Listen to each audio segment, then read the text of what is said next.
Assalamualaikum warahmatullahi wabarakatuh. Selamat pagi dan salam sehat buat kita semua.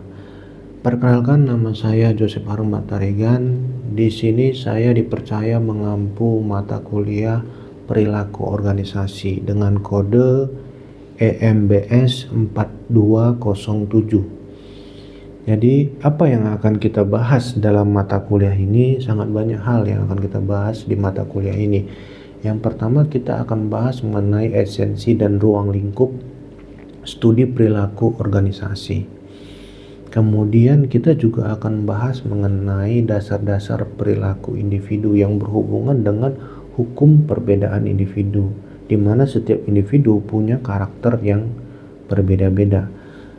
Dan juga tentu kita juga harus mengerti yang namanya persepsi yang berhubungan dengan stres di tempat kerja atau di suatu organisasi, yang akan dihubungkan dengan yang namanya motivasi di tempat kerja.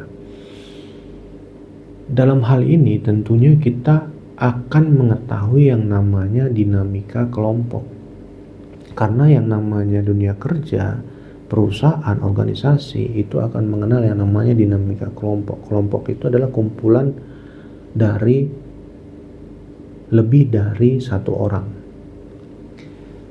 Kemudian kita akan mengetahui yang namanya hubungan antara manusia atau karyawan dalam suatu organisasi yang berhubungan dengan komunikasi, bagaimana terjadi konflik, bagaimana cara mengatasinya.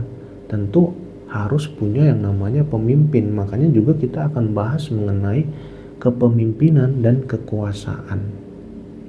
Itu juga penting akan kita bahas. Dan juga akan berhubungan dengan perilaku. Perilaku apa? Perilaku suatu organisasi, proses suatu organisasi yang akan berhubungan dengan struktur dan kultur.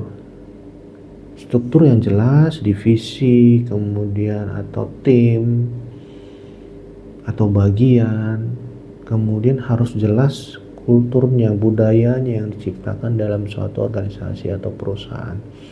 Dan kita juga harus terbuka, artinya dalam suatu perusahaan, dalam suatu organisasi akan banyak budaya yang masuk melalui satu individu ataupun melalui satu karyawan. Dan oleh karena itu makanya kita akan mempelajari perilaku organisasi lintas budaya.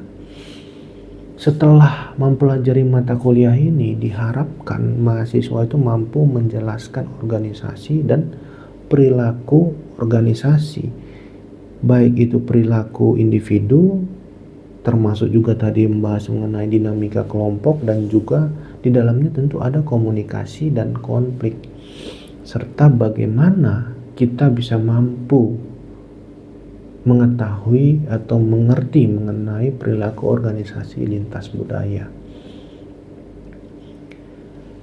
Dalam mata kuliah ini kita akan dibagi menjadi 8 sesi, di mana ada 3 sesi penting, yaitu sesi tugas, yaitu sesi 3, 5, dan 7.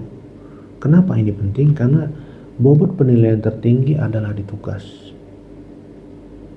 Untuk bobot penilaian, tugas mendapatkan 50%. Sedangkan yang namanya forum atau diskusi itu 30%, dan sisanya adalah kehadiran ataupun absensi 20%. Demikian, masih banyak yang akan kita bahas. Semangat selalu dan tetap belajar.